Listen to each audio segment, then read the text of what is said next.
It's Friday, August 1st, 2025.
Let's start off as we typically do by saying that if you'd like to support our show, you can go to supportourshow.com. A couple of programming notes up front.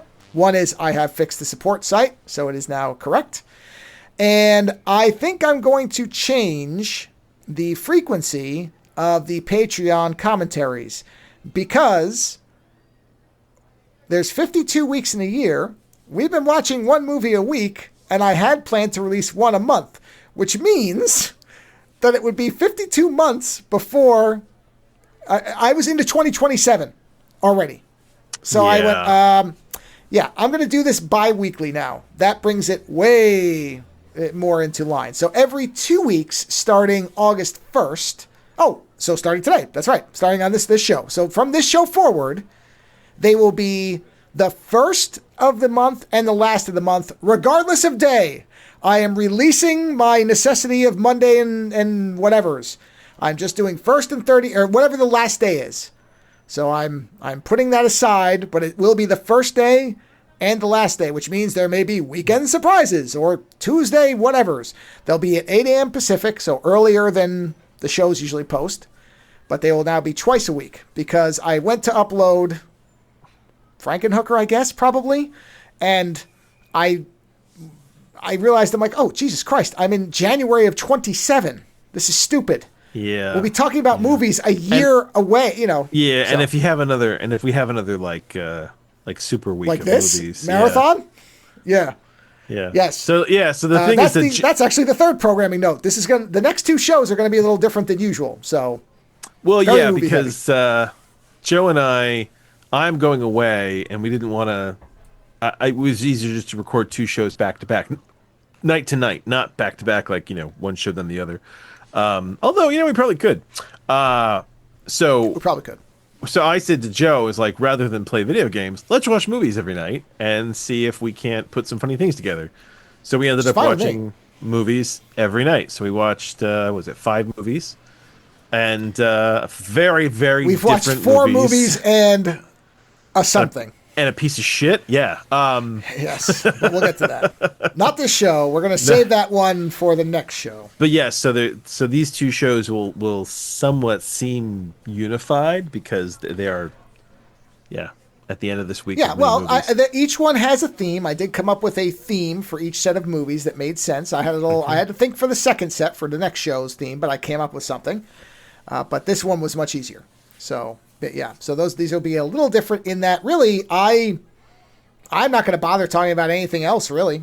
It's just the movies for me. I actually do have an interesting little review before we go on because I did watch something. I'm just saying I really just was prepared to talk about movies. So I did watch something new. Well, it's still cinema, I guess. So, sure. Anything else? Or are we good to rock? No, that was it. Just like I said, the bi-weekly thing, and that was it, right? What was the other thing? Oh, and I fixed the support site. That's it. Yep. Report fixed. Yep. Got it. Report complete. Done. So, that Apple did that Murderbot series. Yeah. Right? And you know how we were talking about versions. I think last week we were talking about versions of things. and having an appreciation that things can exist in kind of different versions of themselves, and to try not to Parallel get annoyed about. versions. Yeah, and to try not to get annoyed about it, right? Sure. So this Murderbot show is an interesting example. And I know that the reason it's different is because of typical TV fuckery. Because in the books, so the Murderbot series is about a robot who basically breaks it free from his programming and then kind of goes on the run. And when he's on the run, he needs work, so he helps people along the way, and he's always trying to hide out as a a drone, essentially. He calls himself Murderbot, which is very funny. When really all he really wants to do is sit around and watch TV. But he's a robot. I mean, he is a robot. There's no face on him. There's no body. Like, he's a robot. So when I heard they were doing the show, I saw the trailer and I was like, motherfucker, why does Murderbot have a fucking face? Now, I'm beginning to think that maybe one day I might be able to watch the Altered Carbon series, because if I could just appreciate that it's a different version, I just don't know if I can get far enough. Do you know what I mean? But either way, Sure. So this Murderbot series is very different from the books. A lot of the key elements are there, and the thing is, it's actually quite enjoyable. And that's the thing that's funny, is that it is very different from the books, but it is still quite fun. And I understand that the reason they gave him a face is that basically they were like, hey, we have this actor, who's this, Stellan, is it Stellan Skarsgård? What's that guy's name? No, it's Peter Skarsgård. Peter Stellan Skarsgård, Skarsgård is, Peter Skarsgård, who is, I mean, he's a handsome guy. He's got a great body, right? And they were like, shit, we got this guy. So, we want to show him off because, why pay the big bucks for the good looking hunk and then, keep him in a suit the whole time? And the guy can act as well, but they were like, fuck it, we have his face. We should capitalize on it. So, typical TV fuckery. Now, they get him out of that suit, and by the end of the first episode, he hasn't gone back in the suit, but I'm pretty sure, I know he will go back in the suit, but like the suit and him both get damaged. And the angle that they take is that basically he's basically an android. He's a replicant, right? But he's much easier to. He doesn't have like a lifespan limiter, and he's much easier to repair. So he looks human, but they can basically just put him back together very quickly, right? And even when there's total control over the replicant body. So at one point, there's a huge chunk missing out of the side of him, and they ask him if he's okay, and he even says, well, I've just closed off the blood flow to those areas, and I'm rebooting things around. So it's like, okay, I get it. So you've got a very sort of a biological, setup to your inorganic thing. And they made him very awkward, which Murderbot was awkward, but he didn't have a face. So when you have a computer that's kind of like a digital being that's awkward, it always kind of just comes off like a drone. Whereas he actually has a voice and a face. So he very much comes off like this nervous, But what I realized while I'm watching it is that this is like the opposite of David from Prometheus, right? Where David was like, he wasn't like other he wasn't like other replicants. He had far more creativity and imagination and free will, and he wanted to do more than these fucking humans, and like his hatred kind of drove him to kind of want to destroy humanity. Whereas this is the opposite. This robot has broken free, but he knows that if the company catches on, they'll destroy him. They'll melt him down. So he needs to keep acting like he's a drone, but really all he wants to do, he doesn't even really have imagination. He just wants to watch TV. And one of the things they do in this show is they keep cutting in with clips of his favorite show, which is like they tried to live action a really absurd anime. It's almost like Captain Harlock. What was that series called with Captain Harlock? Isn't it just Space Captain Harlock or something like that? Is it, or was it Starlighter or something? I can't remember. But like it's Hold kind on, of let me got see. that weird vibe where like they have oh god, what's the guy who played Sulu in the new Star Trek? He's also Spike in the new Cowboy Bebop series. I can't remember that actor's Yeah, name. John Chu or something like that. I don't Yeah, know yeah. his name. So he plays Harlock this. Space Pirate. There you There you go. go. So Harlock he Space plays Pirate. like a space. By the way, it was originally Space Pirate Captain Harlock. That's Oh, what I is it? thought. So that's the Okay. anime. Yeah. The movie, the live action is Harlock Space Pirate. So Oh, there you whatever one you go. want to go by, I guess. So, but Good like, grief. so he's a space captain, and then he's got a whole crew, and then like supposedly he's having relations with his robot navigator, and then Coulson is there with this fucking. Have you seen his facial hair in this? Yeah, I've The seen pictures of it. Yeah, My God, it's amazing. They gave him this it is whack. I something. mean, and the thing is that like the robot. Murderbot just wants to watch TV and be left alone. So the episodes, which are by the way, holy shit short. They're 25 minutes long. Yes, I Like did read that, which I thought they've was dropped impressive. they've dropped yeah, I mean to the point of which that you get to the end of the episode and you're like, should we watch two of these just so we have kind of like a normal TV time? I mean, I get the sense that they attention span, I guess. I don't know. So that is one strike against it. But like I said, you can just watch two episodes and you're fine. But I actually enjoy it. It's got a good cast. You remember that movie that came out? We were talking about when we watched the Argentinian movie about all the black magic and everything like that. There was a movie that was kind of similar to that with where he brings the devil on a talk show or something like that. Oh, History of the Occult? Yeah, but there was a modern one that was similar to that. Oh, you mean Late Night with the Devil? Yeah, yeah. So the main guy in that, Yeah, yeah. the dark-haired guy Yes. who was in Dark Knight, he's one of the guys in Yeah. this. He plays a kind of a stuffy nerd. Deza Chain or something. It's a Yeah, very you never particular. It's a know. very interesting name, whatever his name is. He's got a data uplink. So he's kind of like this stuffy nerdy character. He doesn't really trust Murderbot, and Murderbot is constantly mentioning the fact that, well, he can process data, but he can't process it as fast as I can. So there's like this funny sort of jealousy where like Murderbot has to constantly kind of explain that he's better, like he could do it better. So it is not the Murderbot Diaries. It is so different from the books, but it is started from a similar idea. And I really like the Murderbot Diaries, but I also like this. So it's kind of a neat.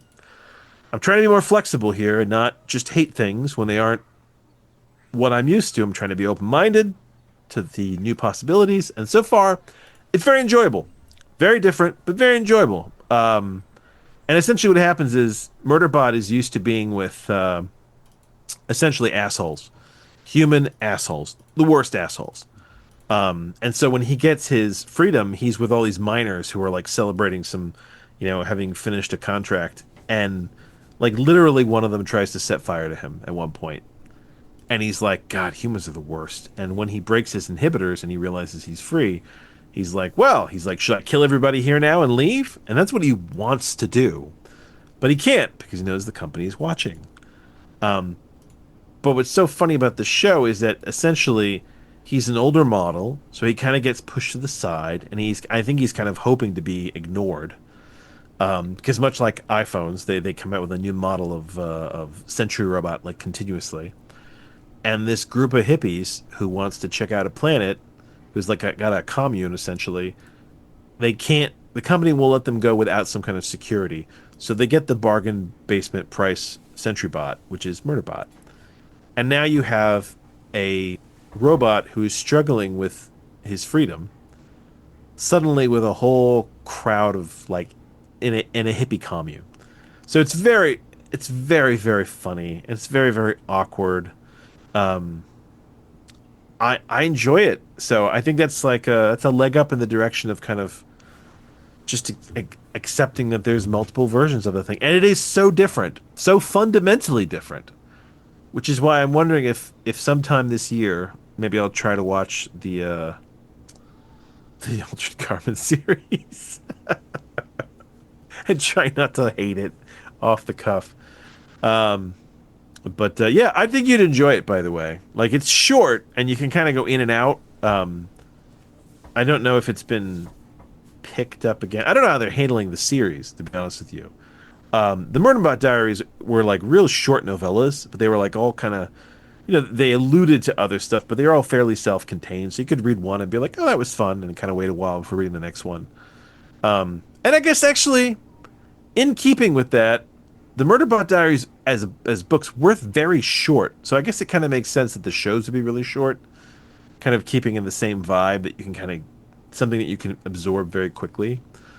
And Peter Sarsgaard is quite good in the main role as a nervous replicant, I guess. So, yeah, I'm enjoying it, and I'm going to keep watching it and see how it turns out. But I think that even you might enjoy it. But, we'll see how they end it. That's always the problem. I was going to say, yeah. I know it's always once they have an ending. I was actually interested that they are they're ending Resident Alien, so that's good. We'll get an ending to that. Yeah, they knew about it, so at least. But that's good. The guy who's doing it said, "Hey, I had a feeling this was going to be it," so that's good. He was planning for it. The last season it does have an ending. Well, yes, he said that he sort of had a hunch that the fourth season was the last one. Yeah. So he was writing to be able to end it. Got it. So, yeah. Yeah, that's a weird series too, Resident Alien. My wife and I watched that one. Yeah, but you know what? That's you know what? It's good. They have an ending. That's the important part. Is they didn't cancel it 5 minutes before the last episode aired, and then they're like, oh, whoops. Yeah, so. And the funny thing about that series, it's amazing that series went on as long as it did. Period, because it starts out one way and it just goes so hilariously in other direction than you ever expect the premise to take you. I thought that was going to be like a Murder of the Week show where he like solves medical crimes or some shit like that, because I had no idea what the show was about. And then when it just went fucking off the rails from the get-go, I was like, holy crap. I was like, and then it just kept going off the rails. I was like, oh, this is great. And then you sit there and you go, how is this show still around? Has it been a TV like that? Not often. I mean, what's the last? It always got good reviews, so I think that's what kept it going. Yeah. But what's the last show? Enough. What's the last show you watched that you watched the show and you immediately thought to yourself, "How is this still on the air? It's too good." Fringe. Oh yeah, Fringe was so bizarre. I didn't finish Fringe.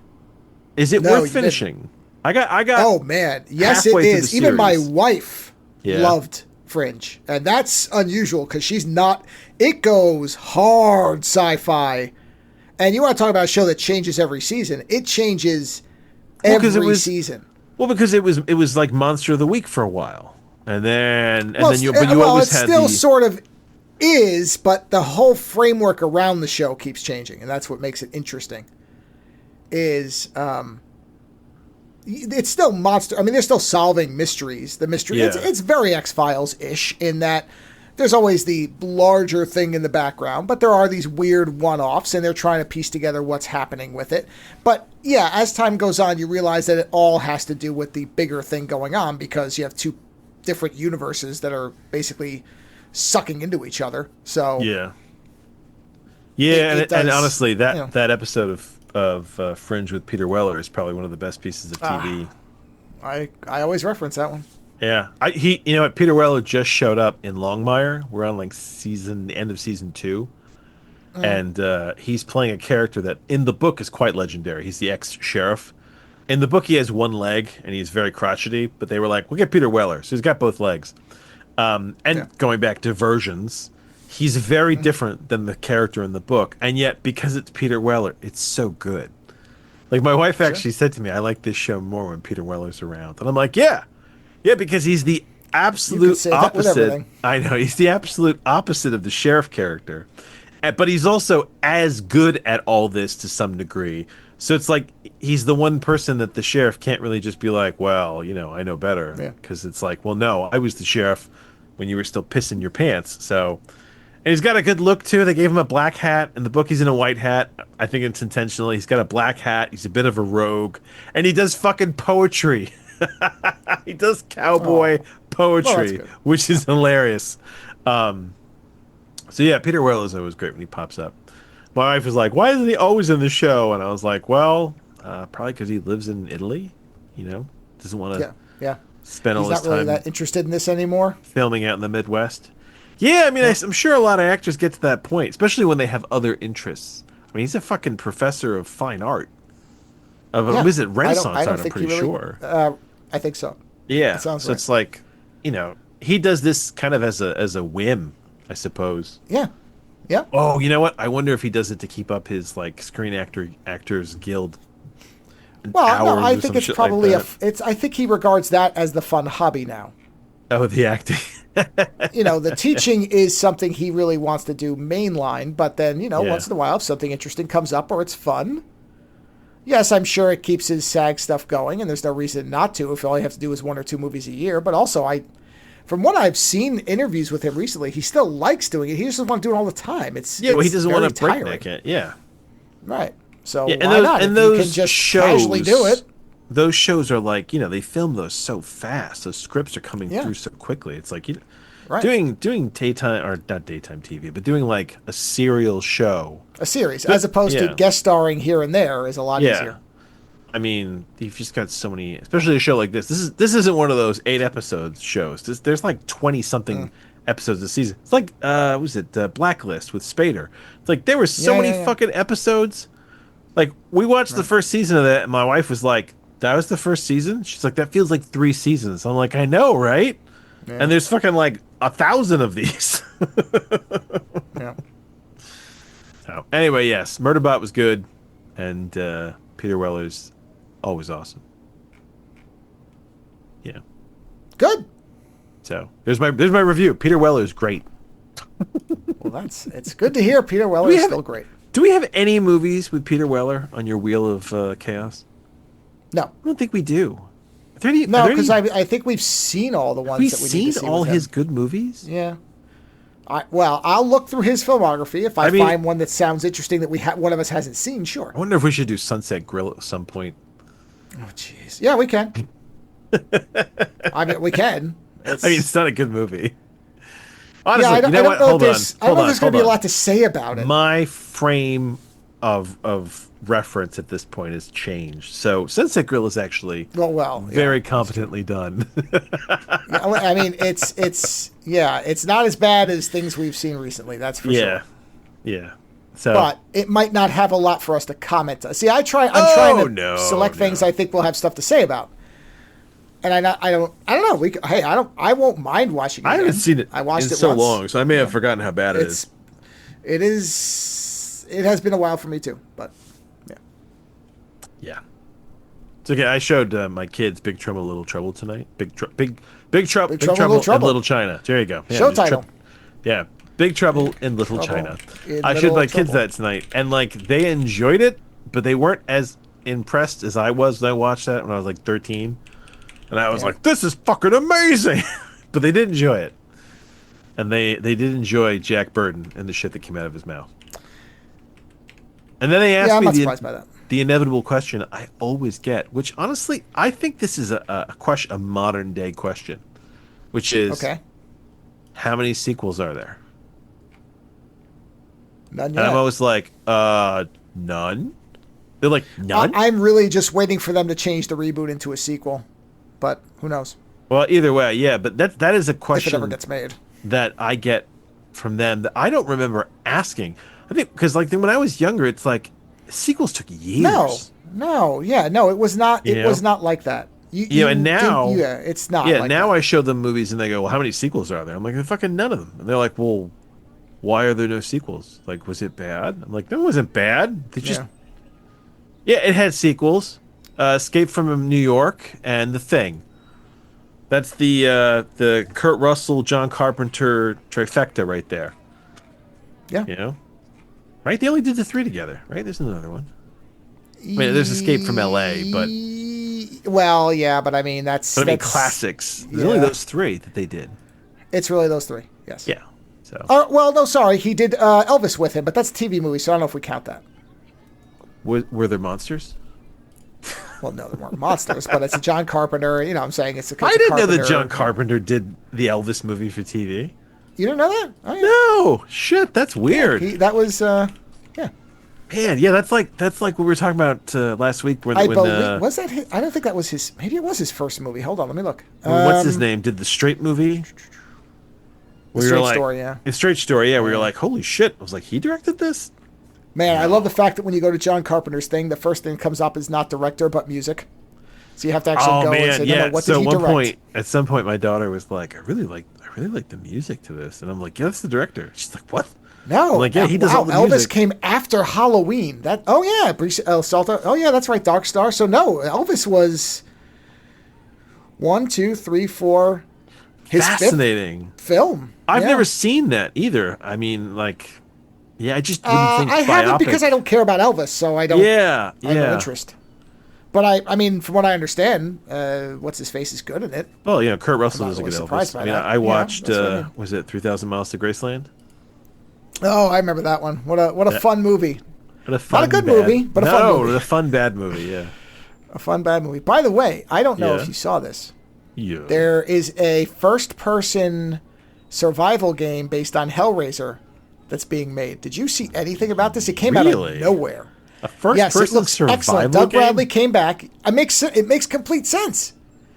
Where you go into the labyrinth and you have to survive. It's weird. It looks really good. Because it makes so much sense. I just didn't know anything was happening with this because Clive Barker hasn't done anything with video games in so long that it was a complete drop out of nowhere surprise. But the trailer is exceptional. And they got Doug Bradley, because obviously he doesn't get made, but he just has to voice it. Yeah, exactly. But it looks really good. So. Yeah. It's always weird when you're trying to explain to your kids who certain actors are. And give them frame of references. So like Kurt Russell is Star-Lord's dad, so they knew who he was. Yeah. But like when Lopan showed up, I was like, sold out. God damn it! I was like, who the hell is Lopan? And I realized Lopan is Poe's father from Kung Fu Panda. That was the only reference for them that they would have. So what, the game is sold out already? No. They had a collector's edition that Clive Barker signed, and I was going to get it, but it's sold out already. There's only 1,000 of them. So. When does this come out? I don't know. It doesn't matter. It's got a goddamn, what do you call it, box, so I'm going to pre-order it just for that. And is I want the box. Co-op? No. This is just for me. Oh, no. No. Well, then I look forward to your review. When does it come out, does it say? It's got a little statue's okay. It's got some... I mean, I hope they get all the intricate and, like, if you watch the trailer, angle of it. No. Oh, okay. All right. That's why you need to watch the trailer. It starts out with an explicit sex scene. It's a Red Band trailer. There's not even a clean version of the trailer. It starts out immediately with two people fucking, and then you hear Pinhead like, "Is this enough for you, or do you want to fill the void of your pleasure?" It's like, oh, okay, yeah, they got it. This is clearly, this has Clive Barker's fingerprints and other parts all over it. Yeah, it starts out with a completely explicit sex scene. This has got his buckle prints all over it. And then immediately the wall opens up. And, Yeah. Good. Yeah. Well, I'm glad that he's... Yeah, I started watching, somebody said it's not safe for work, and I thought, oh, blood? And I'm like, oh, no, all right. Oh, yeah. Yep. Yeah, there's always an S&M vibe to all of it. Oh, boy, is there. Yeah. Yeah. Yep. But I mean, so much of Clive Barker, like I said, it's the body horror magic. Mm-hmm. The tentacles and the wet. There's a lot of S&M wet. So it does appear to have a first person. Okay, all right. The gun. There's a gun.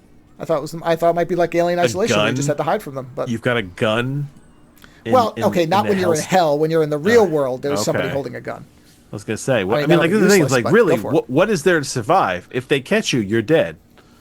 Well, that's where I thought maybe it was an Alien Isolation type. Alien Isolation, you can't kill the alien. You cannot. I know that. But you know how that would work for me? Is if it was like Baldur's Gate, where you could talk your way out of situations. Because I think in Hellraiser, you could talk your way out of situations. No. And for all I know, I don't know any of the mechanics, but there appears to be a real-world element. It could be a thing where you say, I will chase down somebody for you, and they're like, all right. And then you have a certain amount of time before they come get you. It could work that way. It'd be interesting. But this appears more of a kind of straightforward survival horror, which is okay, too. I don't mind look forward to your review. Yeah, me too. Hopefully it will be good. Out. Yeah, hopefully. I don't know when the next good co-op open world game is going to come out. I don't see anything on the horizon. I thought there was something, but it's still a ways off. Why did I think there was something in August? And we're like 2/3 of the way through our final run of Wasteland 3. Well, we'll finish that. We'll play System Shock 2, because I think that could be fun. Oh, yeah, that was the other one. Yeah. Yeah. Let's see. But no, I don't think there's anything like that on the horizon. Yeah, I thought there was something next month. Let me see here. I'm just curious, because this is fun show stuff. Upcoming PS5 co-op games. Let's see. Hot gamers. Here we go. Most anticipated. Let's take a look. There are co-op games coming out, but they're just not. There's no open world ones of late. Yeah, like I said, I thought there was one.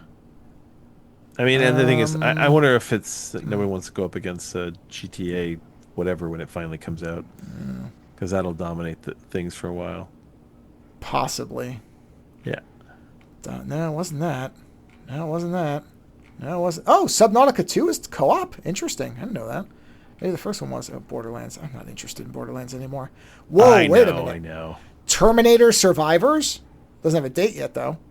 I know. Is that just another fire team? Open World Survival. Interesting. What? That could be fun. It's you. Well, I think it's you probably have to stay away from the Terminators. You have to build defenses against them or something. Could be interesting. But that's not what it was. Wasn't that? Jeez. Gears of War E-Day. No, it wasn't that either. Huh. Well, I'll just hold my breath for Sniper Elite, the next one to come out. Yeah, well, there will be a... Well, there's going to be another... I think there's another map that's coming. Well, there's that, yeah. Yeah. But they're late on their zombie game, I'll tell you that. Yeah, they haven't said anything about that. It's sort of interesting. I guess they're just not doing that anymore. Oh, there is a new Dying Light game coming out. Ugh. Dying Light the Beast. Oh, are you fighting Satan? Hold on. Could it be? I doubt it is. Let's see. Oh, the first guy's coming back.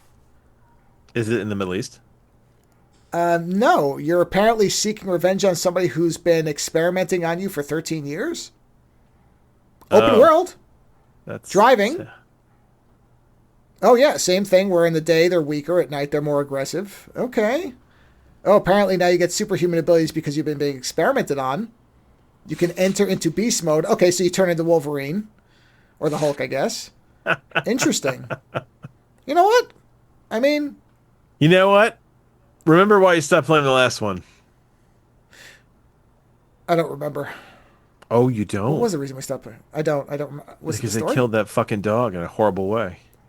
Oh. Yeah. Yeah. So think about it before you get into it. But you know what? What movies are we doing? Well, they've said they're trying to recapture the first game's vibe. So if that's true, maybe it'll be fine. Yes, all right. Let's get into the movies we watched. Here we go. You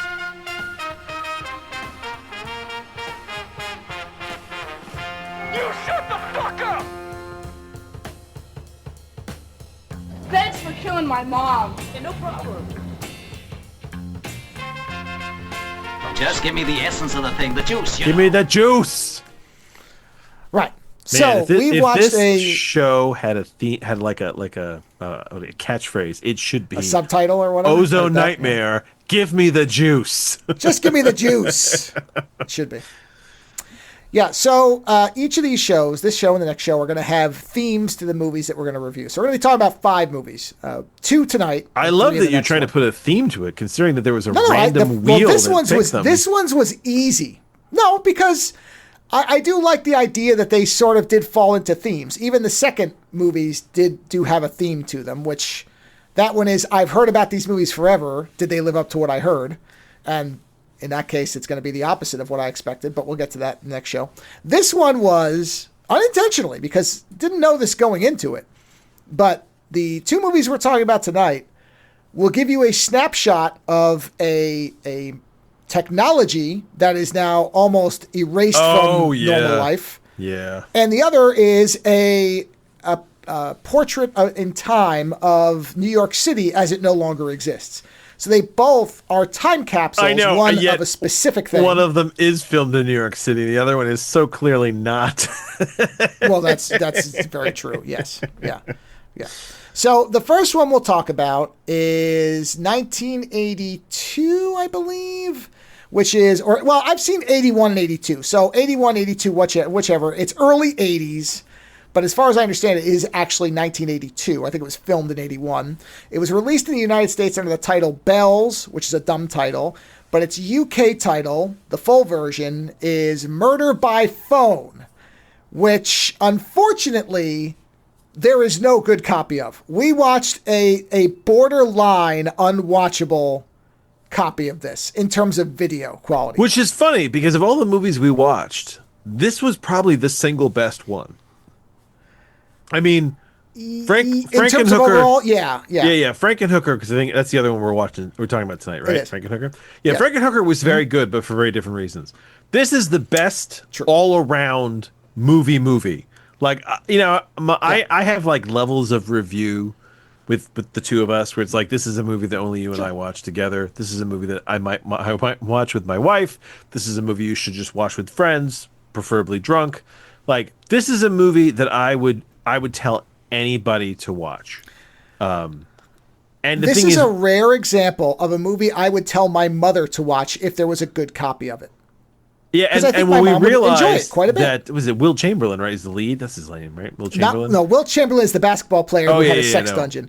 Richard Chamberlain is the actor in this film. There you go. When we realized it was Richard Chamberlain was in this, I was like, oh shit. I was like, they have like serious acting chops in this movie. And they did. The whole movie, I mean, I'm always worried when we sit down to watch a flick together that you're bringing me something interesting, and sometimes that happens. It happened this time. But this one, I was completely just in shock at how good this movie was. There was genuinely a moment in this movie where it was a race between a touch-tone telephone and a rotary telephone, and it was fucking tense as to who was going to get their call in first. Like, let me also tell you, this movie has some of the best poster art I've ever seen for. Oh, does it? Accurately reflected. Yeah, have you not seen any of it? If you go to IMDb and look at the posters, the best one is the one where a woman is, I don't even know, she's simultaneously, her hair is exploding, she's flying into a window, she's being blown backwards, and Richard Chamberlain looks mildly concerned looking at her, which I don't even know how to properly capture the image. There was a moment in this movie where I actually had to check to see if it was like a script that what's his name, Michael Crichton worked on, because there was something very Michael Crichton about it. I can't explain it, but I just felt like, some kind of like, oh, he wrote this script under a pen name or some shit like that. There was that strong vibe of that at one point. So check I will let you. Chat, by the way. So What's you can that? see this, but I will just, as I describe this, check the Zoom chat for the picture I'm talking about. It looks at the artwork. The film itself is relatively, right? I mean, but the best part is Chamberlain looking at her like, that doesn't look good. No, that's them going, hey, we've got Richard Chamberlain. You should see this. Yeah, but pretty much. So the film is relatively simple to describe. There are a series of killings that start happening through the analog telephones, which in 1981 or 2 were everywhere. That was the primary communication method, and probably what most people consider the most cutting edge one. The phone company was, I believe this was before Pac Bell was broken up. They were considered a massive monopoly company of equal to like Google or Apple, something like that at the time. And it just so happens that the first person killed by the phone murderer, who blows a phone up and throws her across a subway station, this young woman happens to be the daughter of a friend of Richard Chamberlain, who she was also a former student of his. Yeah, student too. Well, that's how he knows her. But would he have investigated it if it was just a student? I don't know, but he knew the family as well. So I think there's more of the tie there. And so the ex-environmental activist turned professor, Richard Chamberlain, goes to New York, giant quotes around that, to investigate what's going on, and almost purely by arrogant charm, manages to become the primary investigator into a series of murders. Yeah, and everyone seems to know him. Like, he has a notoriety. He's easily. Well, he's almost up. like he's almost like Ed Begley Jr. is well known for his activism. He's almost like that type, where it's somebody who people know the name because. Oh, who was the guy who did seatbelts? Who brought seatbelts to cars? I know who you mean. I don't remember the name. But yeah, it's something like that where my impression is, not that this is ever specifically said, but my impression is that he probably was on TV, like as part of Greenpeace or something, and that, so everybody knows who he is. And so there's a degree of fame or notoriety that he has simply because he is number one, he's a magnificent looking individual, and he's a high profile activist who, probably, again, did some kind of spectacular things. Today, it would be somebody who went viral on TikTok, but at the time, I don't know, he probably chained himself to a whale sanctuary and, didn't let them drain it or something. Yeah. We don't know. Whatever it is, but they know him. As is very common in Italian slashers, as we talk about on the commentary, as I've said before, the non-police officer becomes the primary problem solver for a series of murders that the telephone company understandably starts wanting to cover up because everybody has a telephone. And the thing is that for a while there, you are pretty sure that it comes off like it might be the telephone company. Like, it's either that they're doing it or that something they're doing is causing it.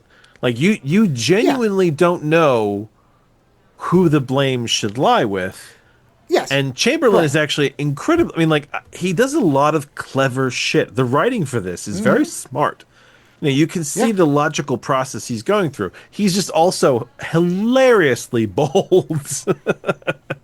Yeah. Well, I mean, this is the ultimate kind of white male privilege movie, but for good purposes. I'm an educated white man. Yeah, I'm an educated white man, and I'm gorgeous, and I'm going to do whatever I want. And he just kind of goes around with such a degree of borderline irritating arrogance, self-confidence that nobody really wants to say no to him. Really? I mean, it does seem like by the pure power of his will, he can do whatever he wants. And fortunately, he's a good guy. He's trying to figure out what's going on here and stumbles into this larger, what ends up just being a very simple revenge plot from a telephone employee. Yeah, but the thing is, the phone company didn't know who it was either. That's the other thing. It's because it ends up being an employee of the company who built some tour guide. Who built some of this technology, and the technology was taken from them. So they did not basically, get the credit for it's the classic thing where he invented something, but he invented it within the confines of a company. Therefore, he owns nothing, and so they get everything. This is not uncommon. This happens a lot. In fact, this very plot type has been done multiple times. I actually thought there was going to be more to it than there was, but the most fascinating part of the movie is, again, if somebody, assuming there was a good copy of it, because no younger person would watch this because of how shitty it looks. So, I really, listen, there were points in this where we were struggling. You had it full screen on your television, right? I did. I shrunk it down. I watched it, I think, in a 4-inch by 4-inch square. That was the only way I could watch it clearly. Whereas I had it on a huge screen where some of the pixel blocks were bigger than I was. This was a cell phone movie. Is really what this was. Yes, it really would work better on that, but even there, I don't know. But if it was in good shape, I could actually see this movie. Is this not available? I don't think it ever got released past the VHS. I don't think so. I looked. Shit. I found nothing. Which is hilarious. Yeah. This is such a good movie. It's got smart writing. It's got interesting arcs. It does. I mean, there's a lot of tension. You wouldn't think there'd be tension because you'd be like, "Oh, just don't pick up the phone." But the thing is, when do you know not to pick up the phone? You know, it's like, and he just starts taking people out left and right. I mean, yeah. But this is, I could see this movie becoming popular among younger people because the idea of what phones used to be would be fascinating. It's such a weird thing to think about. You and I grew up where phones like this were everywhere, but now nobody has these. The idea, as you said, that the most intense moment of the movie is, no exaggeration, when the killer is using rotary dial and Richard Chamberlain is beating him because he's using touch tone. Yeah. And the phone is busy because call waiting wasn't a normal thing. And I said to then. you, I was like, no, any younger person is not going to remember what call waiting or what busy signal sounds like. Yeah. You right. remember that? That's the thing, is so much of this movie's technology is alien now. I was thinking about this. Even my sister, who is 8 years younger than me, probably doesn't remember a rotary phone. I'm sure she remembers touch tone. But I don't know that my sister would even remember a rotary phone. And that's not even a decade removed from us, because rotary was on the way out when we were young. It was already something that, wasn't... Yeah, and it was funny being is that replaced by a superior thing. I can't remember what movie it was, but there's a movie from my youth that somebody grabs a rotary phone and they fucking hit somebody with it. And I always remember seeing a rotary phone thinking, God, that thing is a brick. I wouldn't want to get hit by that. Oh, yeah. Yeah. Like... Yeah. So... It is. But that's what I mean. Is it's such a fascinating movie because it is centered around something that is. It's like with war games and using modems. Yeah, it's nonsense. Like, you think about it, like, oh my God, he's putting a phone receiver onto a device to be able to talk to a computer. That's how it used to be done. It was over phone. It was over a telephone line.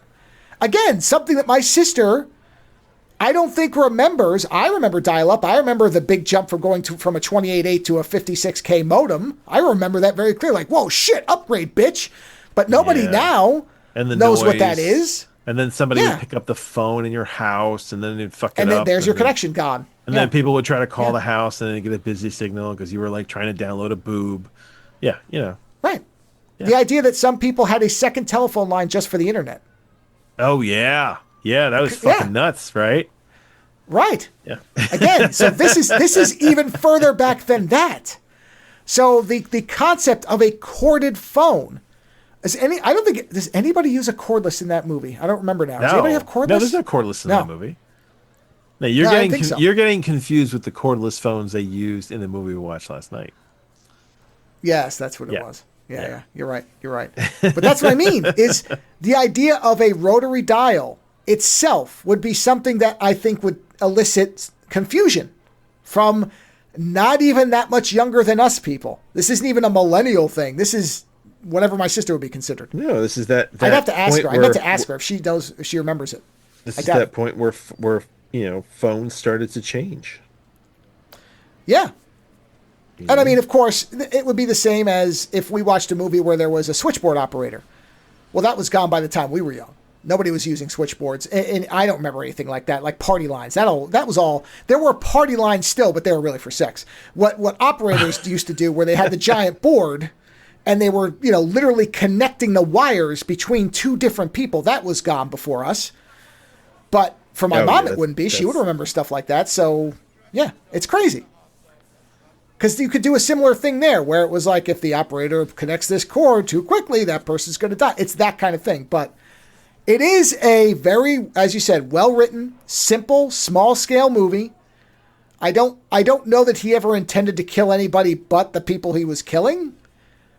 Yeah, but he killed the first woman. The Chamberlain finds out at the end that the first woman he killed her for no reason. He was just a test. He had to see if it worked. And she picked it up. And when you find that, I mean, that is kind of the weird gut punch of the movie, because you get to that scene and you're like, oh man, no, it means nothing. Yeah, there was no point to it. He just did it. He just had to see if it worked. He had to do something to see if it worked, so he dialed a random number. Yeah. Yeah, that was it. And that's what happened. So yeah, it is a good flick. I mean, like I said, I was so surprised by how much I enjoyed it. I mean, I was genuinely tense. And then we even when you kind of knew what was going on, then it was well, we don't know where he is. How are we going to catch him? And one of my favorite arcs in this movie is that there's a cop that when Chamberlain first meets him, they're assholes to each other, and he's trying to kind of guilt the cop into being helpful, right? And he finds out that this is a genuinely good cop. He just needs to stimulate him to do the right thing. And so he does. Yeah. And then the cop gets involved. And once the cop gets involved, he goes from being this huge asshole to suddenly kind of being all in on it because he realizes something is going on. And there's this incredible arc with them where in the beginning he's like, go fuck yourself, buddy. But by the end, there's a scene where they have to pick up the phone to lure the bad guy in. And the cop says to him, do you want me to pick it up? I'll take the call. And Chamberlain's like, no, it has to be me. And you're like, dude, this guy was getting ready to stand in the line of fire for you, whereas in the beginning of the movie, he was like, go fuck yourself, buddy. He was suggesting that you wanted to have sex with the girl's shoe. Oh, yeah. That's what it was. Well, I don't know, man. That's what it was. Maybe there's some weirdo who wants to have sex with her shoes or some shit. Yeah. That was funny. Not, sniff her panties or wear her dress. No, he didn't even give you that. Yeah. Nope.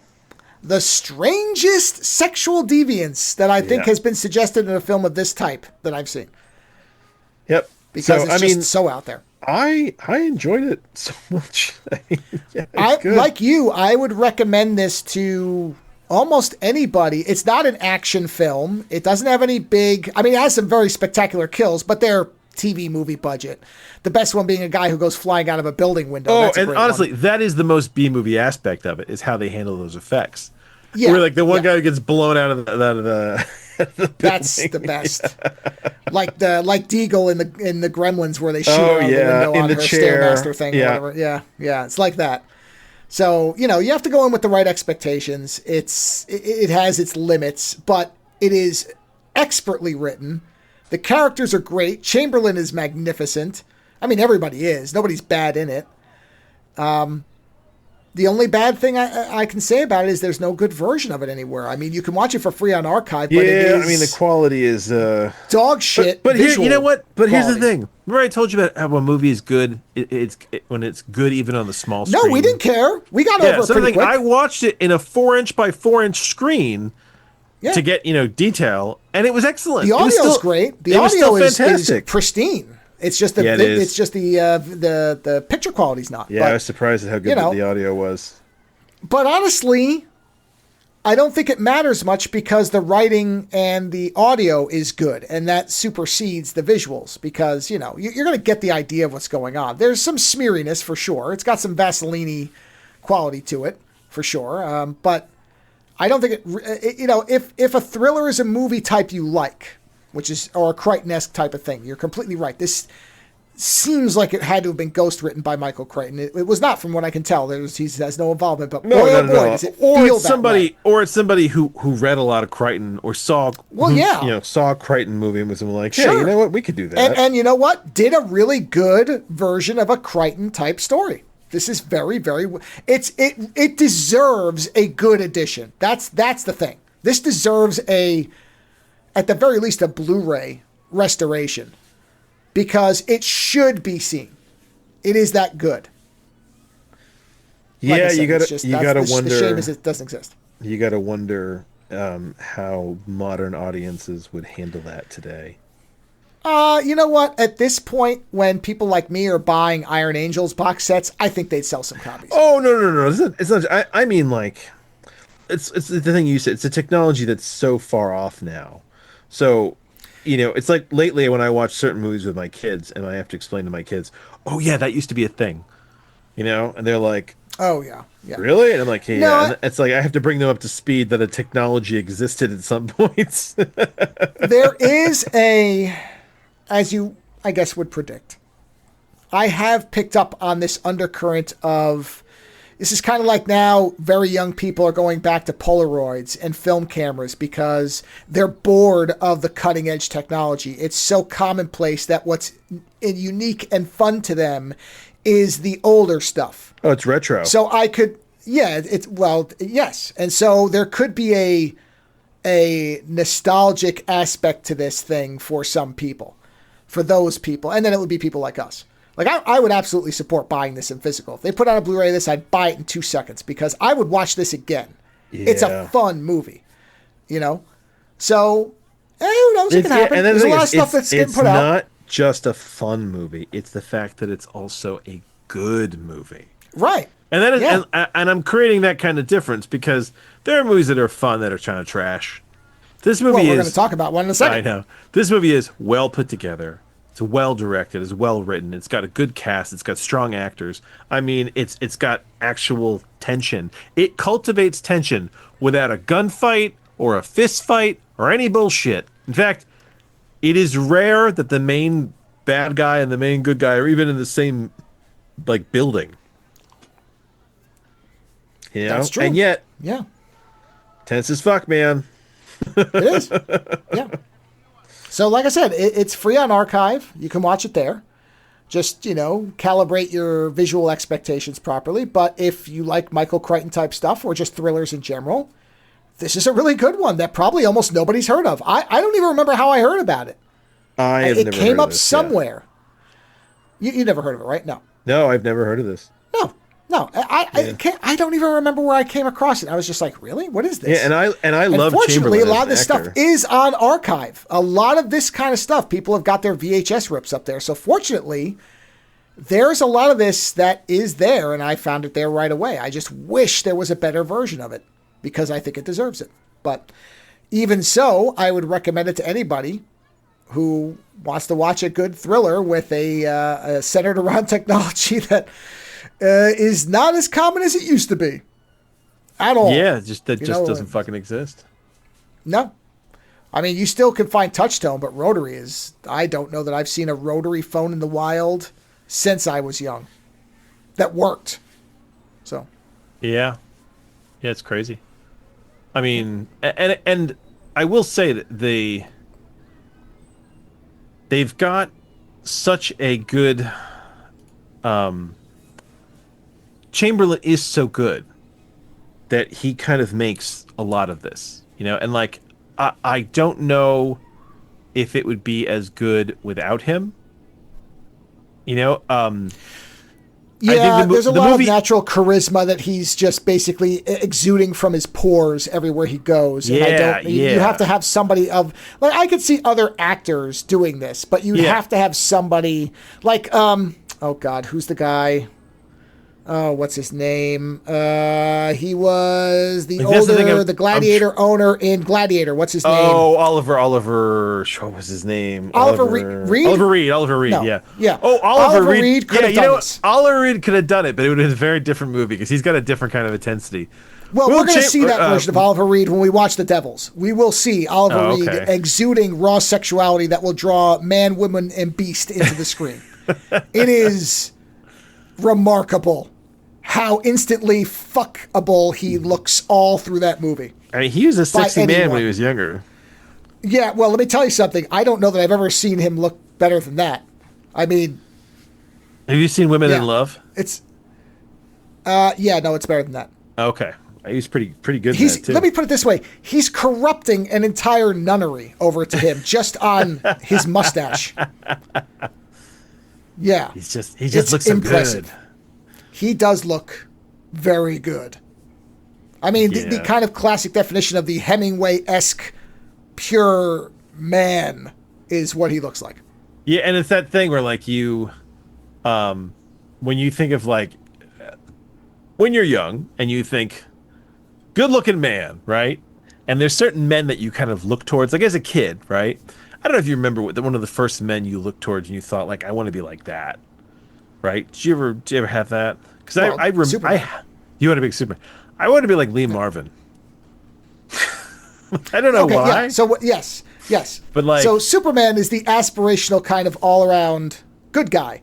Yeah. Lee Marvin is the I can give you a look that will shatter a brick wall. Testosterone man. When I was a kid, I was like, oh man, Lee Marvin. Lee Marvin is a man. You know what I mean? Yeah, like Lee Marvin, Steve McQueen, again, Oliver Reed. No, that's the thing. I'll tell you what's real funny. Never Steve McQueen. Like, anybody who drives a car like he did, yeah. No, I never. I was just he never had that hold on me as like as a symbol of masculinity. Isn't that weird? Like I don't weird. Listen. I don't think that he's. I do not question his manly status. He seemed like a really fun guy, but no, it was never something that I looked up to. Isn't that weird? A lot of people do, Yeah. So yeah, it's it's a really good movie. It is a very good movie. I hope that at some point, it gets re-released or somebody does something with it. I mean, I hope so. It deserves it. It deserves it. And again, like I said, of all the movies that we watched, right, this was just the best of them. In terms of all-around pure quality, this would be the unquestioned, caveats recommendation. No doubt about it. Yeah. This would be the easiest one for me to tell anybody. You said your mother would see this. My mother, I would show my mother this. Yeah, no, that's what I'm saying. It works on every level. Yeah. Not every movie does that. I, for example, could not recommend our next film to everybody. I was going to say, our next movie is not quite the same. No. Our next movie is a lot of fun, but not for general audiences. And it is 1990s, even though there's a big asterisk next to that year, since it was a movie that was filmed over 12 years. That's why it does not look like 1990s New York a lot of the time.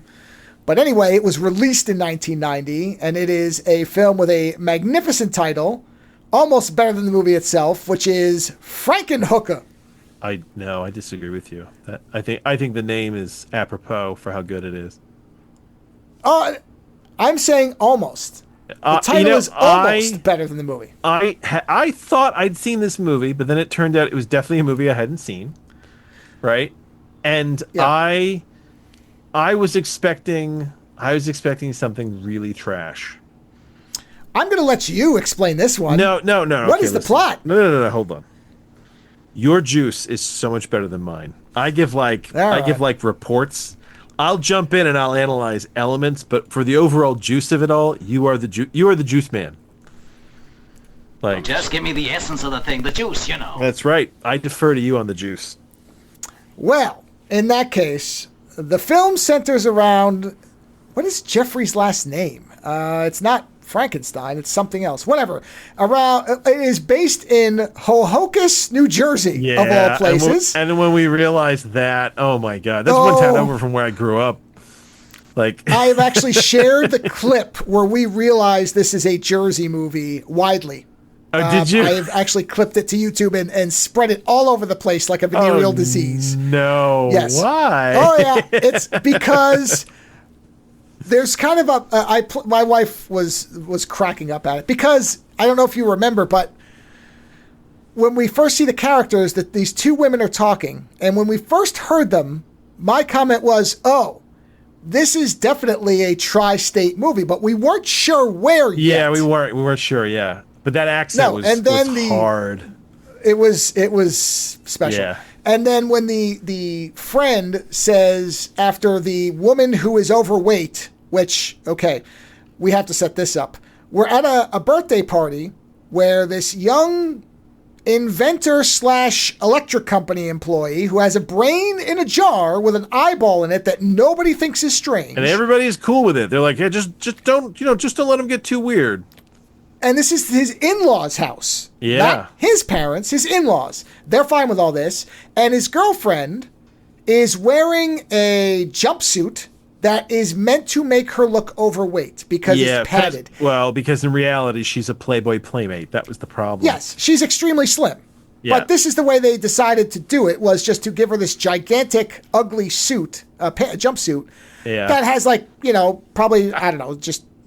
They just made her thick in the hips. That's all they did. And of all things, they have her chowing down on pretzels, which are not that bad for you. She wasn't eating, pork rinds or cake. She's eating pretzels, and her mother says, "Go easy on the pretzels," which it's all wrong, right? And then the friend comes over, and they start talking, and their accents are magnificent. The friend's accent. I'm actually kind of sad that she doesn't show up again in the movie. No, I was sure she would. She never comes back because her accent is so just over the top. Jeffrey stapled your stomach. That. Yeah. It's great. I mean, it's fucking great. It's intense. It is intense. And at one point she says, a doctor, I thought he was an employee at New Jersey Gas and Electric, and I lost my mind because then I knew where it was set. You're like, oh shit! And it's like, this is a Jersey flick. It is Jersey, yeah. It is. I wasn't sure because New York, New Jersey accents can, especially. I don't know if I'm going to assume some of these were native New York, New Jersey people. I don't know if the main actress was. The friend probably was. She had the accent pretty smooth, so I'm going to assume she probably was. And I know the other guy is a New York-based actor and has been in other stuff where he has the accent. Yeah, and his accent, York, so. His accent wasn't that bad though. He wasn't like no, really, it was definitely less pronounced than the friend. Of course, the main actress, she dies and is out of the movie for a good hour, so we didn't hear her again for a long time. Explain the juice. Go ahead. So that bit, I was sold right there. I said, I love this movie. In that clip, I say I fucking love this movie just because I love anything that's set in New York and New Jersey at this time period where it's just the fucking pits of all, like it's just recovering from being a hellscape. My favorite time in the city's history. So Jeffrey has created a autonomous lawnmower that the girlfriend accidentally activates, so it runs her over and shreds her into a fine mist and some parts. Yeah, exactly. Yeah. Destroys everything her. Short of her head. I think one of her legs maybe and a hand. I don't remember the parts exactly. He has a hand, yeah. So then we cut to, I don't know, a week later, if even that. And he's, over the credits, he's I think it's like sketching. I thought it was several months later. It could be. I don't actually Either way, remember. a time later. Time passes, and in this time, he is clearly trying to figure out how to resurrect her Frankenstein's monster style, which is exactly what he does, except he needs parts, and because she was overweight, he decides that he needs to find the most fit women possible, which naturally one would. I'm going to give her a beautiful body, yeah. Yeah, I'm going to give her a beautiful body to go with her beautiful face. And so he decides to go out and survey sex workers to assemble parts from them using something that he develops that he calls super crack. And part of the way he comes to this is he keeps putting a drill supposedly in his head. Now, this is where it's important to discuss the theme of this movie. So the director, I read a few things about this. The director was saying that he wanted this to be a comedy slapstick horror, which is the reason why there's so little blood. Because this movie could be very bloody very easily. He didn't want there to be a ton of blood because he wanted it to be this kind of silly. So literally there are scenes where the main guy is putting a drill in his head because he's trying to stimulate his thought process, which is how he finally comes to the conclusion that he should find sex workers and use their body. Yeah, so he dresses up like a nerd, Jack Burton style, really, because I think that's supposed to be an undercover look so that they think he's a mark or something. And he goes into New York, which they filmed actual streetwalkers in Tribeca in the probably mid '80s. Yeah, there's a whole series of scenes where they're apparently they literally drove around Tribeca. At that time point and just filmed the prostitutes hanging out. And this guy, Frank Henenlotter, I believe is how you pronounce the last name, he's not a stranger to this. Basket Case was largely just filmed at night around New York whenever there was nobody around. So this is something he's very familiar with. This is a very common low-budget filmmaking technique, is fuck part permits, we'll just run around with a camera and hope nobody catches us. Why not? Pretty much, yeah. And so he finds out there's a pimp named... What's his name? Zora. A very muscled, mustachioed gentleman. He is beautifully fit. He is a specimen, top to bottom. And I have to add, by the way, so apparently the director wanted a lot of nudity in this. And he couldn't find actresses who were part of the Screen Actors Guild who were willing to get as nude as he wanted them to be. So he went and got a bunch of strippers and made agreements with them for how naked they would get for him. And then he got them signed up at the Screen Actors Guild so that he would still basically get money showing that he had made a Screen Actors Guild movie. So there's a bunch of strippers who have one listing to their name, and it's this movie. Oh, I hope they still get their SAG insurance. In any event, so Jeffrey basically talks to Zora and arranges for what is presented as him playing doctor, with a selection of different prostitutes. Oh, he's got which he was supposed to select. Think, right? Yes, there's 7. There's 6, and then the one kind of corral girl. Yeah, and he's supposed to basically pick one. And what he's doing is he is marking parts on them. He puts a check mark on the ass of one, which will come back later. He's looking for the pieces that he wants.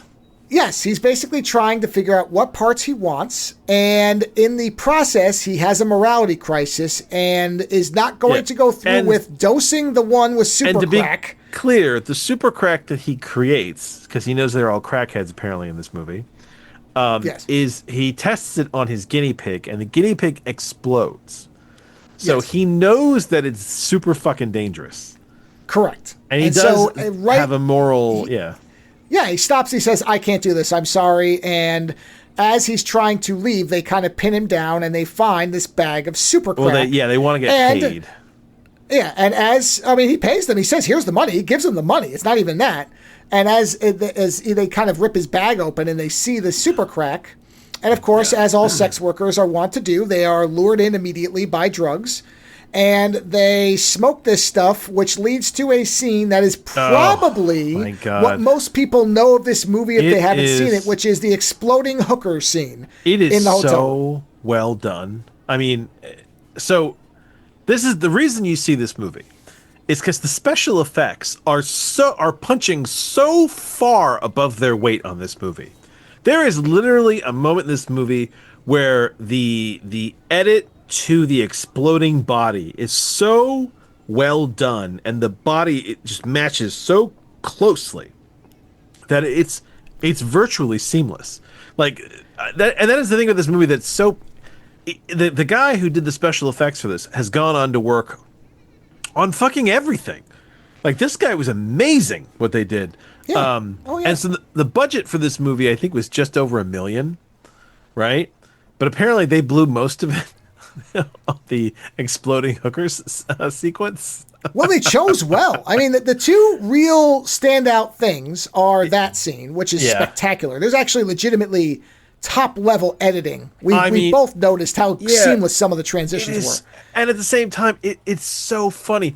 It is. I never thought I would see a movie that did horror comedy as well as Tucker and Dale vs. Evil. Right? Or Evil Dead 2. This feels very similar to Evil Dead 2. Very evil, very. But the thing is, like, those 3 movies, you could watch. Or no, you know what? This is more Evil Dead than Army of Darkness, because Army of Darkness gets a little bit less horror, more slapstick. Yeah, but like Tucker and Dale versus Evil, Evil Dead 2, and then this would make a great triple feature. Like, kind of moving, because they're all fucking hilarious. But they're all, there's strong horror vibes. It is gory. I mean, they put that one guy through the wood chipper in fucking Tucker and Dale vs. Evil. Yes. Yeah. So, but yeah, it is so well done. And so you're watching this sequence and you're laughing your ass off, and yet you're also sitting there going, holy shit, how did they do that so well? Like, that woman just turned right into an exploding body. Yeah, it's the Asian, I believe, prostitute. Yeah, when they do the transition, it is remarkably seamless. I mean, shockingly good. For some of it is less. I mean, you can tell it's basically plastic bodies, mannequins blowing up, which is fine. That's not a criticism. But it's the way they match it up. Yeah, it's just really, really over the top and extremely effective. And so now Jeffrey has a surplus of parts that he puts in the trunk of his car, goes home, and we're now an hour, I think, into the movie. Yeah. Before the new version of his girlfriend is assembled. And so he puts her together using a serum that we'll find out later only works on women so far. And he reanimates her, traditional Frankenstein style, where he puts her up with a electrode to capture lightning. Did you notice this? So I guess they intentionally made the inside of his garage shed 4 times the size of the outside. You know what? I didn't notice it. They did it as a joke, but it's fucking humongous when you realize that. Well, it is cavernous, but I didn't know if it went further into the house than we saw. I wasn't really sure. Yeah. You're looking for ways to have it make sense. Yeah, this was not one where I was getting hung up on the technical details. Oh, so, no, I just love did that. not. No, it's funny, but I didn't notice it because I was just kind of shocked at how great this movie was for what the title might suggest. Yeah. I mean, to look at the cover art and the title, and knowing it's the guy who did Basket Case, I knew I would be entertained. Oh, we should watch that at some point, but I don't know that you'll like it as much. It's remarkable, but it ain't this. But it's something. In any event, he reanimates the girlfriend, and when she comes back, she has absorbed the personalities of the sex workers. So in fact, I read, honestly, it's interesting. She's absorbed the trauma because it's the final moments of the hookers. Well, that's the thing.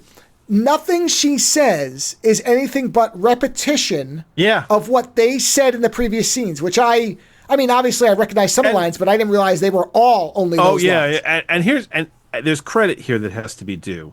So the girlfriend, who is a Playboy playmate, she is so fucking hilarious as the monster. She's doing all these weird facial gestures. Yeah, and she does those at conventions. I've seen multiple pictures where she just shows up and does the faces with people and all kinds of stuff. And I looked her up to be like, okay, did this woman do a bunch of comedy movies? Because she seems to have like the air, the skill for it. But no, she went on to do Penthouse. And I'm kind of like, oh, well, don't be wrong. You're very lovely and you look very lovely naked, but you're fucking hilarious. Why didn't you make more movies? Well, don't forget, filmmaking's not for everybody. I know. It's not easy. So she's when she becomes the Beast, she's very funny. The shit that she plays. Yeah, she's great. Yeah, she just kind of lumbers around with this weird expression here and there, and some of the stuff is just shot on the streets of New York. The guy who's speaking Swedish apparently was not really part of the movie. They just went up to him, and he happened to be speaking Norwegian to them. And, like that, I've seen that. I kind of wondered if that was what they were doing. That clearly was shot later because he's got the Batman symbol shirt on. So that had to be one of the last scenes they filmed because Batman was 89. So it wouldn't have been at the beginning of this movie. You wouldn't have had that shirt around. So it would have been 88, 89. So, but he lumbers around, or she lumbers around. Jeffrey eventually manages to. She's looking for a client. She's looking for a client. Zora sees her. Goes back with the intention to kill Jeffrey. Oh, wait. Is attacked. Hold on. You're leaving out the two most important scenes in here, though. Is that one, she goes with the old man back to the whorehouse or wherever. Oh, sure, and she fucks the guy in the house. This guy who doesn't realize that he's with he thinks she is the ideal woman for him. So he's all, thrilled to get her in bed. And Dan DeVito's happy to score. Yeah. And she goes to have sex with him, and she basically electrocutes him and blows him up. Correct.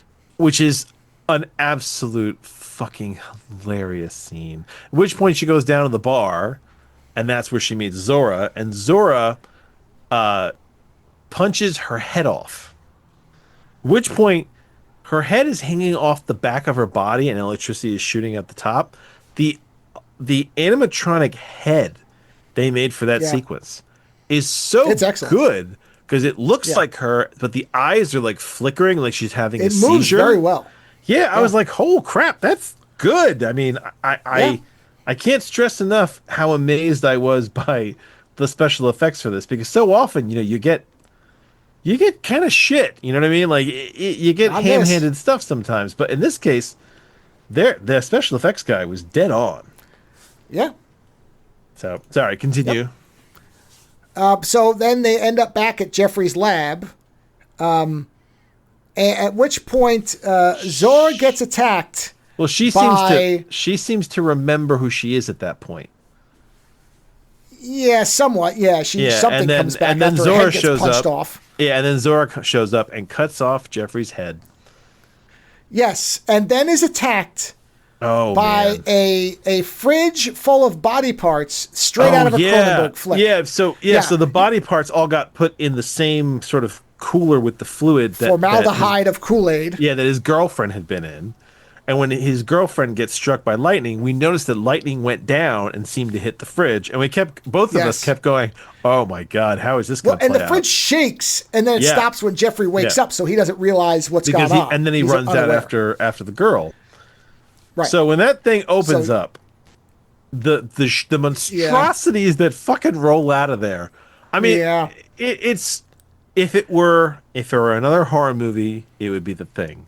But because it's this movie, it's just one more absolutely stunningly fucking ridiculous thing for you to see. I thought of Society, so same thing. It's just a cavalcade of conjoined body parts. Yeah, it's like a thing of boobs with a half a face on it, and then like a hand. There's like a spinal column with a face on the top going and they pull Zora back into the fucking into the cooler with them, and they take his drugs. Yep.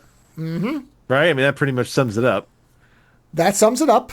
Yeah. And then the next thing we see is Jeffrey wakes up, and Elizabeth says to him, I managed to bring you back, and now we can be together forever. But unfortunately, as you noted earlier, the serum only works on female bodies. So, at which point the camera pulls out, and Jeffrey has the body of a woman and is going, oh no! Female body, yeah. And then it's like, dun dun dun dun dun, and the movie ends. I mean, so it's great. It's great. Yeah, it's a really good flick. It's an Evil Dead 2 style film. So if you like Evil Dead 2, you will probably enjoy the shit out of this. And if you love terrible, well, I shouldn't say terrible, over the top New York, New Jersey accents, as I do, apparently Romero said that when this movie came out, he thought it was one of the best movies of the year. I don't doubt he did. He was an independent filmmaker and was a champion of independent filmmakers. So, yes, I'm sure he looked at this, realized what they did, knew what the budget was, and went, yeah, you've accomplished something. A horror comedy is not easy. No, it's not. To be really to do it funny with good effects is remarkable. The only other ones we've come up with so far are Evil Dead 2, a classic, and Tucker and Dale, which is also considered a modern classic. And Army of Darkness steers more into comedy than horror. Yeah, and it's also that is a completely different movie in its style than Evil Dead 2 was. Evil Dead 2 is this type of movie. Yeah. Where it is, I mean, Army of Darkness, to me, I love the movie, don't get me wrong. But Army of Darkness feels like Raimi stepped back from his zaniness a bit. Compared to Evil Dead 2, which is the height of like, oh, fuck. Like, spinning the camera around while a deer's head maniacally screams down the barrel at you. Oh, the whole room laughs. I mean, that's the scene. Yeah, shit like that is, you know, he never quite got back to that with Army of Darkness. Came close, but it's again, I don't want to make this sound like I don't like Army of Darkness, but that was more Three Stooges funny and less Sam Raimi funny. It's more conventional. It's just slightly ramped down, which is not to say it isn't great, but Evil Dead 2 is the high watermark for Sam Raimi's zaniness. It's his Dead Alive of his filmography. Where, you know, Peter Jackson might do another splatter movie at some point, but he's never going to do Dead Alive again. He's just never going to do it. No. It was a particular point of time where he was willing to make that movie. And it was also the type of directing he was doing at that time. That's what I'm saying. Yeah, an older Peter Jackson will not be able to recapture that. I mean, listen, Frankenhooker it's not going to win an Oscar. It's not good like that. It's a bad movie in that respect. But it's a blast. It is a very fun movie, and if you like horror, like, man, when I show my, we perfectly summed up two movies that will tell you if you like this movie: Tucker and Dale and Evil Dead 2. If you are a fan of that, you will have a good time. It's that simple. Yeah. It's that simple. You really don't even have to describe anything else. No, that's it. That's it. And like I said, if you like those two, then you are in for a good time. Oh, yeah. Yeah. And I believe you can watch that one anywhere, too. I think that's on everything. Is it really? I'm pretty sure that one is available on all the free streaming services. Let's take a look. Yeah, this is on Tubi, Plex, Pluto, Roku Channel. I mean, Fossum, which I hadn't even heard about, but apparently that exists. It's included with Prime. It's on AMC Plus if you have that. You can rent it for $3 or $4, but you can watch it for free, so watch it first. Yeah. It's I don't think it has a 4K. I think it has a Blu-ray. Let me check that. Let me see. Is it available? I mean, the faces she makes are so fucking hilarious. Oh, they're great. Really, it is so much. Some people will see that title and be like, "Oh, this is a piece of junk." No, it's not. It's actually very good. It is available in Blu-ray and DVD. Oh So man, too. you And can there's buy you a can good find copy of you this. can find gifs of the monsters coming out of the cooler as well. Oh, I don't doubt it. I'm sure you can. So yeah, I mean, really, like you and I came up with the perfect way to be able to recommend this, which is, do you like Tucker and Dale? Do you like Evil Dead 2? You're done. You're gonna enjoy it. That's it. Really, you know, that's it. It's rare that we can come up with a tonally almost exact match to be able to tell somebody, well, if you like this, especially with a movie as offbeat as this, it's generally not easy to come up with oh yeah, if you like this, you'll like this. But yeah, if you like Tucker and Dale, or if you like Evil Dead 2, I'm not saying it's equal to either of those, but it's close. I found a GIF of the Asian girl exploding. I'm sure it's a great effect. Man, that's perfect. Yeah. I don't doubt it. It's a very good effect. Yeah, whoever the editor was on this, deserves thanks. That's the thing about it. For low budget, for the way it was filmed, you say in the commentary, and you were absolutely correct, this thing punches way above its weight. You're correct. It does. Absolutely does. It's most people not knowing anything about it would be, if only for the effects, would be probably very surprised. Wow. I just found a clip from the movie Society. I understand now. Yeah. Wow. Yeah. That's some wait, have you never seen Society? No, I've never seen Society. Oh my God. I'm sorry I ruined that ending for you. And remember, I have an entirely different school of films that I've watched. Oh my God, I can't believe you never. I should have just surprised you with that one. You would never have seen that one coming. Wow. Now that's a shame. Oh, well, we might watch it anyway. I haven't watched it in a while. Experiences, everyone's experience is individual to them. It can't be ruined. Boy, is it. So apparently there are some good extras, so I will probably pick this one up. Oh, Frankenhooker? Because, yeah, my wife would probably have a blast with this. Yeah, I would bet. Once you realize... It is a very fun movie. Like, there's no... that whole thing, the no blood. It's like, once you realize that this was the director's intent, that he wanted to make a zany horror comedy. And the thing is, it's only horror in that it's body horror, right? Because it's not tense. Yeah. It's not scary. No, it's fucking hilarious, but there's a lot of body horror. No. There is. And there's also... So there's a commentary with the director and the makeup guy. Oh, makeup good. effects designer. Yeah. And then there's a whole feature on Patty Mullen, the main star. They have a whole feature on the makeup effects. Wow, yeah. This actually has some good extras on it. So, for only $20 for a Blu-ray, A Terrifying Tale of Sluts and Bolts. Yep. Correct. Yep.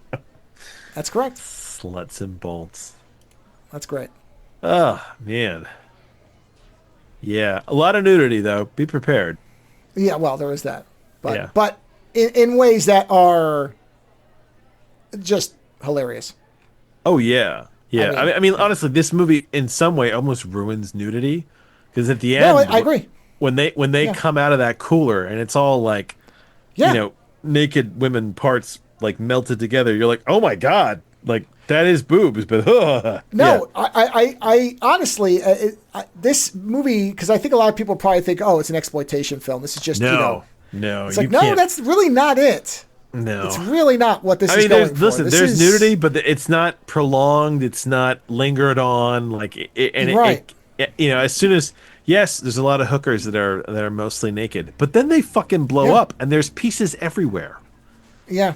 I mean, and that explosion including scene, a head that hits Zora and knocks him out, a flying head, which is great. That explosion scene goes on for a while. I think he blows up all 7. They all explode. Yeah, there you go. Yeah, so they all explode. Yeah. Oh, yeah, none of them make it out. No, none of them make it out. No, this is a very kind of special movie for what it is. Like, It is.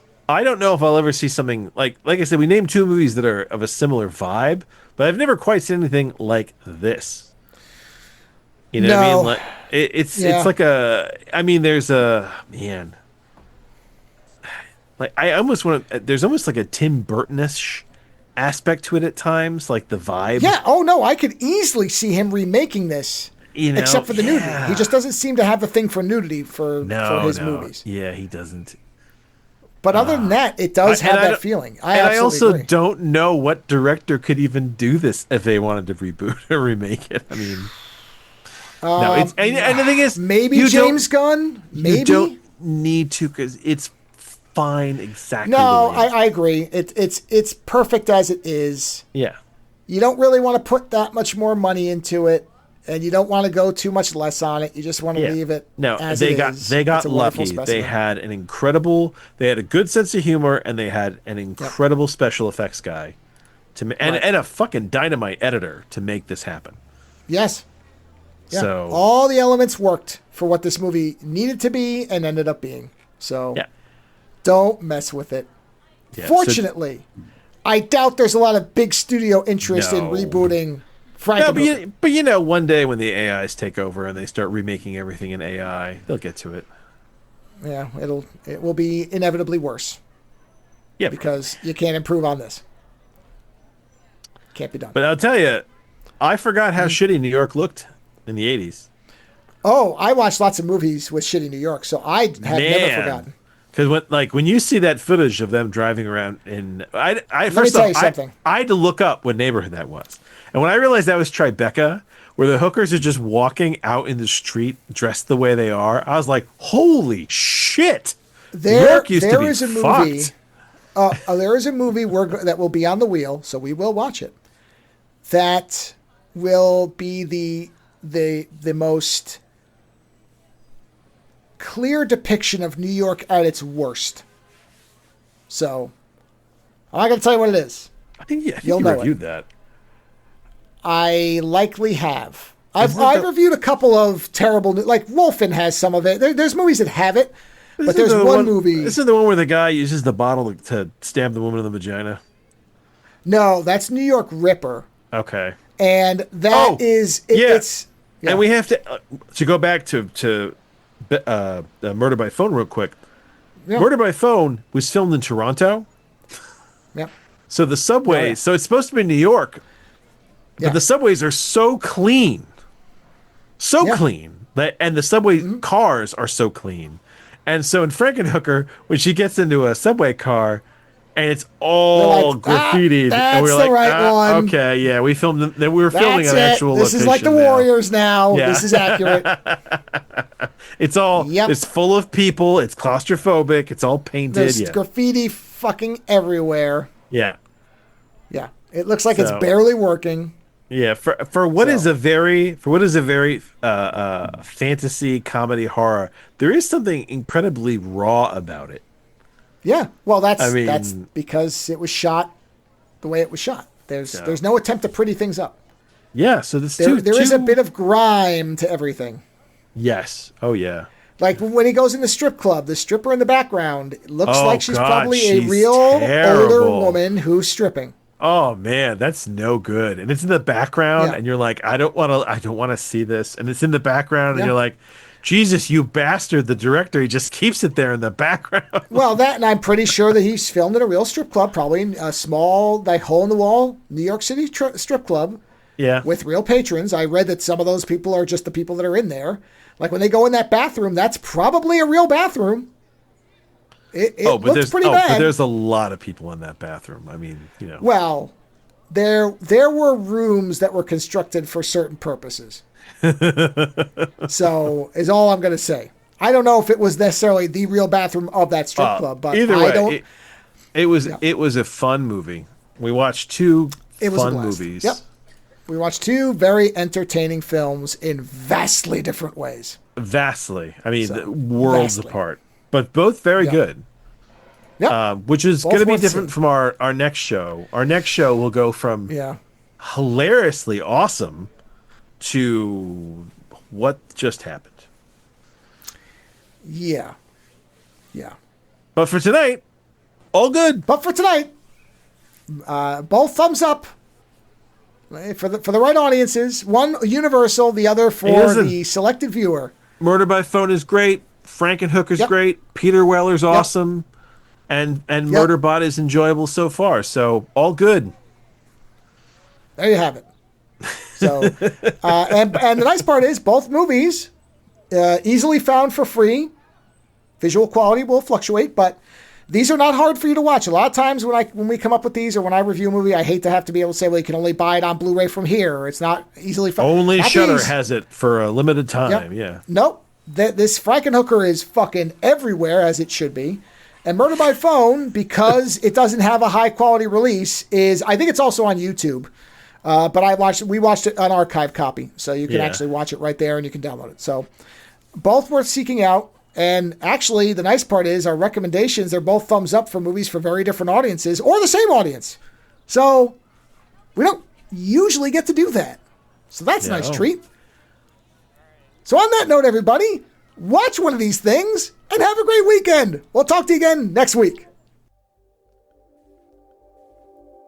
Visit OzoneNightmare.com to subscribe to new episodes, browse through our back catalog, or to find links to support the show. Follow @OzoneNightmare on Twitter for the latest episode postings and other show information. If 280 characters just isn't enough, you can always email us, theozonenightmare@gmail.com. The opening theme for the show is provided by Heartbeat Hero. The closing theme is provided by Ogre. Please visit and support these artists using the links in the show notes for each episode.